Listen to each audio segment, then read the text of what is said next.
حضرت علی اصغر کو تو اچانک اٹھایا تھا امام حسین، باہر نکلے تو گردن پہ تیر لگا تو 6 مہینے کا بچہ وہ بھی شہید ہوا، خون اچھالا آسمان کی طرف تو کہا مولا دیکھ لے میں نے 6 مہینے والا بھی نہیں بچایا، وہ بھی دے دیا ہے۔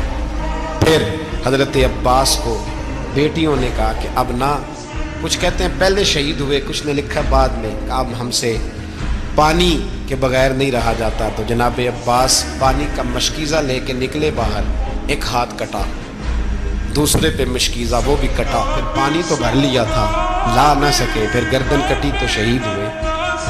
بچوں کی بھی شہادت ہوئی، پر جب ان کا لاشا اٹھایا تو امام حسین کہنے لگے مولا اب نہ حسین کی کمر کمزور ہو گئی، اب کمزور ہو، اور بھائی ایک میت ہو جائے تو 4-5 دن تو پوری آنکھیں نہیں کھلتی، کیسا جری خاندان ہے۔ تھوڑی دیر گزری تو امام علی مقام نے پٹکا باندھا، سر پہ دستار باندھی، مولا علی کی تلوار پکڑی، نبی پاک کا امامہ باندھا اور گھوڑے پہ سوار ہوئے تو کہنے لگے زینب گھر تیرے حوالے اور میں اللہ کے حوالے، گھر تیرے حوالے اور میں، اور پھر امام حسین نکلے، امام علی مقام نکلے۔ راوی کہتے ہیں کہ یہ جلوہ پہلے بھی بڑے سونے تھے، پر آج جو رنگ دیکھا وہ کبھی نہیں دیکھا۔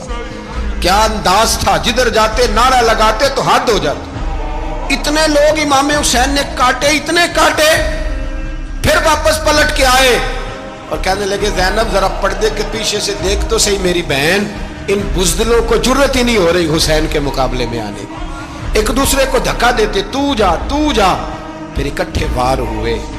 یہ کون ہے کٹا ہوا، لباس ہے پھٹا ہوا، یہ بال یقین حسین ہے، نبی کا نور عین ہے۔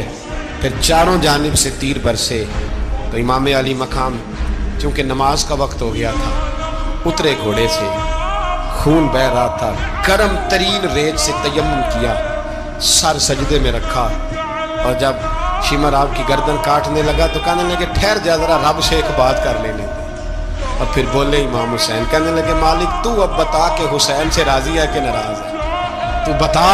تو پھر ایک آواز آئی، یا ایتھا النفس مطمئنہ ارجعی الی ربک راضیۃ مرضیہ، فرمایا نفس مطمئنہ واپس آ جا، تو اللہ سے راضی ہے، اللہ تجھ سے راضی۔ امام حسین وہاں شہید ہو گئے۔ اب یہ قافلہ امام حسین کا سر کاٹ، ذرا دیکھنا غور کرنا، سر کاٹ کے نیزے پہ رکھا ہے، جسم کربلا میں پڑا، عورتوں کو گھوڑوں پہ بٹھا کے لے جایا گیا یزید کے دربار میں۔ یزید پہلے عبید اللہ ابن زیاد نے بدتمیزی کی، پھر یزید نے کی۔ سعودی عرب کا ایک مولوی بول رہا تھا، سعودی عرب کا، ان سے بھی بڑا عشق ہے، جس نے تقریر سننی ہو میرے پاس ہے۔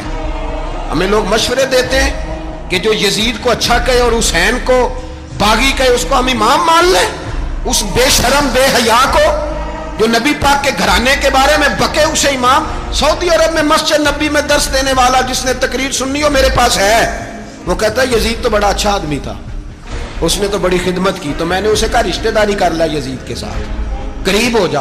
شرم نہیں آتی؟ آج بھی نبی پاک کا دل دکھاتے ہو، حیا نہیں آتی، خیال نہیں آتا؟ اور لوگ گھر میں بیٹھ کے باتیں کرتے ہیں، کہتے ہیں جی جو بیت اللہ میں ہو وہ بھی برا ہو سکتا ہے۔ بیت اللہ میں تو 360 بت بھی تھے، وہ اچھے تھے۔ مدینے میں تو 360 منافق بھی رہے، پوری سورہ منافقون نازل ہوئی، وہ اچھے تھے۔ عجیب تماشا بنا دیا لوگوں نے مذہب کا۔ وہ آج بک رہا ہے، آج میرے پاس ویڈیو آئی ہے، کہتا ہے یزید نے تو بڑی خدمت، تو عبید اللہ ابن زیاد نے قتل کیا۔ بے شرمو، اگر عبید اللہ ابن زیاد نے بھی قتل کیا تھا تو حکومت کس کی تھی؟ بولے، بول کے بتا۔